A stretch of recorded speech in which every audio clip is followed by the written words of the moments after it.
Atas pernyataan yang menyebut TNI seperti gerombolan. Ini jadi dasar menghentikan laporan terhadap Effendi ke Mahkamah Kehormatan Dewan.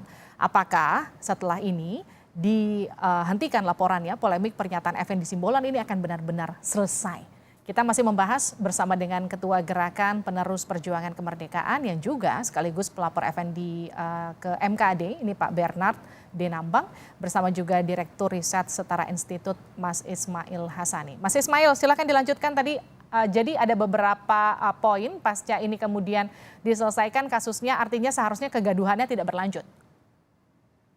Ya, saya kira Mbak Livia, saya semangat kritiknya setuju ya, apa yang disampaikan oleh Pak Effendi Simbolon. Tetapi saya juga memahami lah, namanya ruang publik ya, respon semacam ini sangat wajar muncul kemudian. Tetapi memang setelah proses permaafan dan yang bersangkutan juga atas nama TNI ya, mewakili TNI kemudian juga menerima maaf, dan itu juga yang dituntut oleh Pak Bernard dan kawan-kawan ya, terkait dengan pengaduannya ke MKD, dan itu sudah dipenuhi.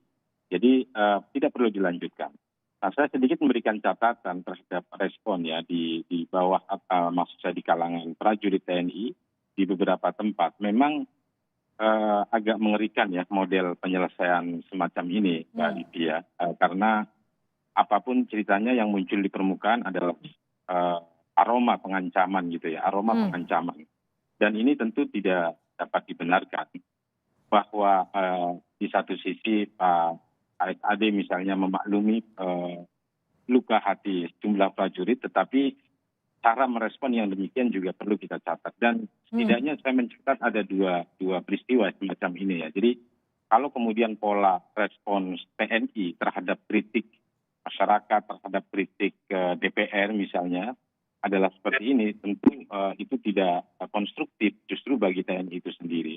Misalnya sebelumnya juga terjadi peristiwa yang sama. Jadi show post dari supremasi TNI tampak terlihat ya, di mana kemudian ya dia berakhir dan orang kemudian meminta maaf dan dianggap selesai. Tapi ini kan agak berbahaya ya menurut saya. Jadi ke depan saya kira satu pembelajaran penting adalah kita komunikasi menjadi bagian penting untuk kita pedomani semua pihak. Oke, saya ke Pak Bernard. Pak Bernard, karena sekarang kasusnya juga sudah ditutup oleh MKD, sudah ada permintaan maaf dan juga sudah dimaafkan juga oleh Kasat. Polemik yang kemudian menimbulkan kegaduhan di tubuh TNI ini seharusnya juga sudah disudahi begitu. Anda setuju dengan ini? Gini Mbak, di ucapan tanggal 5 oleh Bang Effendi itu, ya Mbak Livia, itu kan benar. Irfan adalah TNI. Tetapi ada di situ kan disamakan. Artinya, itu kalau kalimat itu kita dengar, itu ormas juga dianggap gerombolan, Pak. Oke. Jadi begini. Di Indonesia ini ada 512.000 ormas. Tapi karena yang jelas ya bahwa saat duduk itu kemarin itu dengan Panglima, jadi kita tekankan yang. Nah, saya ketua umum salah satu organisasi, yaitu Generasi Muda Penerus Perjuangan Kemerdekaan. Saya tadi Mbak belum meeting gerakan salah. Generasi Muda Penerus Perjuangan Kemerdekaan. Nah, ini salah satu dari 512.000. Di kami teman-teman ormas juga kemarin seperti tadi ada perwakilan ormas juga mengatakan itu ya belum ada ormas tidak ada Pak itu diucapkan. Jadi gini, maksud saya begini Mbak, begini.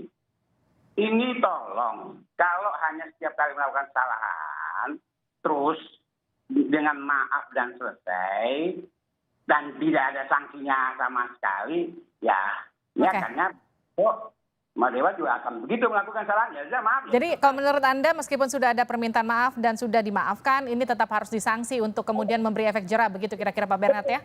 Baik. Benar. Oke. Itu adalah sikap moral. Baik. Oke, tapi pelanggaran itu kan harus ada sanksi. Oke. Gitu. Baik, terima kasih telah bergabung bersama kami Pak Bernard dan juga Pak Ismail di Sapa Indonesia Malam.